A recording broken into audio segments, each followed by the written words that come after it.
शिल्पा शहर की पढ़ी लिखी और होशियार लड़की है, जिसकी शादी उसके पापा के सालों पुराने वादे की वजह से गांव के विकास से हो जाती है। शिल्पा की सास पुराने ख्यालों की होती है। अरे शहर की हो, इसका मतलब ये नहीं कि जो मन आए करोगी। घर के कुछ नियम है जो तुम्हें भी मानने पड़ेंगे। हाँ।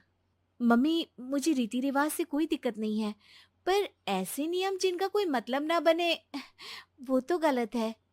हाय, देखो तो। अरे घर आए एक दिन पूरा नहीं हुआ और सास से जुबान लड़ाना भी शुरू। नहीं हो, बहू हो, अपनी हद में रहना सीख लो। हाँ। इतने में विकास भी वहां आ जाता है। माँ, मुझे लगता है शिल्पा को घर रहने की जगह दुकान चलना चाहिए। इसकी नई चीजों की समझ और सोच हमारे बिजनेस के लिए बहुत अच्छी रहेगी। बेटे की बात सुनकर माँ को बहुत गुस्सा आ जाता है। अच्छा, अरे बीवी के आते ही तेरे तो सुर बदल गए। अगर ये दुकान जाने लगी तो गांव में क्या इज्जत रह जाएगी हमारी। है लोग क्या कहेंगे? ये कहीं नहीं जाएंगे बस। हाँ। माँ के आगे और कुछ बोले बिना विकास वहां से चला जाता है और सास शिल्पा को घर के कामों में लगा देती है।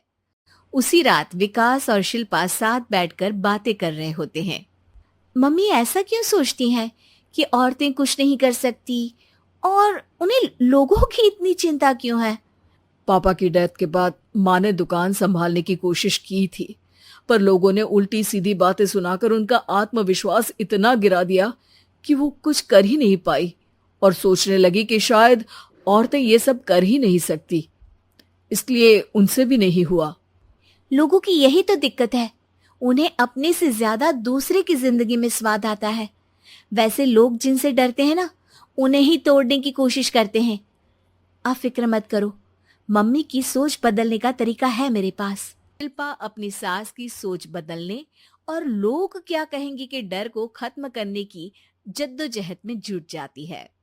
मम्मी, आपको पता है, गीता, बबीता, अरे जिनके ऊपर दंगल फिल्म भी बनी है, मैं फिल्म बिल में नहीं देखती। हाँ। वो हरियाणा की लड़कियां हैं, दोनों रेसलर हैं। उन्होंने जब ये शुरू किया था ना, तो लोगों ने बहुत बातें बनाई, बुरा भला बोला, मजाक भी बनाया, लेकिन उन्होंने ना किसी की सुनी, ना अपने ऊपर से विश्वास खोया और ना ही हार मानी। और देखो आज किस मुकाम पर है। अरे तो ये सब मुझे क्यों सुना रही है? हाँ। नहीं नहीं, बस ऐसे ही, हमें अपने आसपास की खबरें तो रखनी चाहिए ना। शिल्पा हर दिन दुनिया के अगेंस्ट अपनी हिम्मत से सक्सेसफुल बनने वाली लड़कियों की कहानी अपनी सास को सुनाने लगती है। इसी तरह कुछ समय बीत जाता है। और माँ, आजकल बहुत चुप चुप रहती हो, सब ठीक तो है ना? बस कुछ सोचती रहती हैं, इसीलिए ज्यादा बोल नहीं पाती। ऐसा क्यों हुआ माँ? कोई दिक्कत है क्या? अरे तेरी पत्नी ही दिक्कत है? मैंने क्या किया? अरे रोज मुझे कुछ समझाने के मकसद से एक नई कहानी सुनाती है, पर खुद नहीं जानती कि मुझे सब पहले से पता है। हाँ। साथ मिलकर किस ऊंचाई पर पहुंच सकते हैं। बेटे और बहू की बातों से सोच में पड़ी माँ वहां से चली जाती है। अगली सुबह सबसे पहले तैयार सास आवाज लगाकर बेटे और बहू को बुलाने लगती है। अरे कहाँ सोते पड़े हो दोनों? आवाज सुन शिल्पा भागती हुई कमरे से बाहर निकल आती है, जिसके पीछे विकास भी बाहर आ जाता है। मम्मी, आप इतनी सुबह तैयार होकर कहाँ जा रही हैं? अरे किसी नई शुरुआत से पहले भगवान का आशीर्वाद बनता है या नहीं? मैं सीधा दुकान जाऊंगी, तुम काम निपटा कर आ जाना है। सास की बात सुन शिल्पा और विकास खुशी से फूले नहीं समाते। ये हुई ना मेरी माँ वाली बात। पूरा परिवार मिलकर दुकान पर काम करने लगता है, जिसमें विकास और उसकी माँ दुकान संभालते हैं, तो शिल्पा काम को ऑनलाइन डाल शहर और इंटरनेट का काम संभालने लगती है, जिसे देख गांव में लोगों के बीच गॉसिप शुरू होते देर नहीं लगती। और अब क्या विकास भाई, अकेले काम संभल नहीं रहा था तो नौकर रख लेते, और तो को यहाँ लाने की क्या जरूरत थी? इन्हें घर में जो काम बोलो वो तो सही से करती नहीं, यहाँ आकर तो तुम्हें डुबा ही देंगी। अरे भाई साहब, अगर आपके घर की औरतें सही से काम नहीं करती ना, तो हमें उससे कोई लेना देना नहीं। यहाँ आपकी पंचायत के लिए किसी के पास समय नहीं है। हाँ। करारा जवाब सुन बातें सुनाने आए लोग मुंह लचकाए उल्टे पैर वापस चले जाते हैं।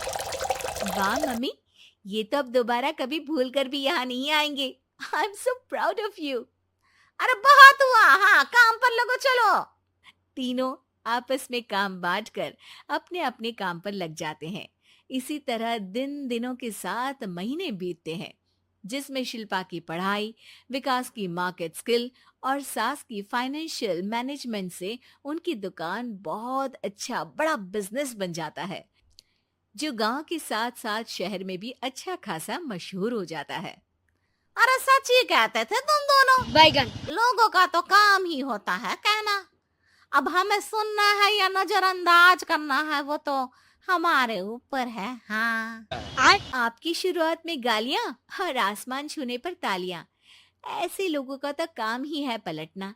इनकी बातों से हमें कभी अपनी राह बदलनी नहीं चाहिए, बल्कि अगर बातें बन रही है तो समझ जाओ कि रास्ता सही है।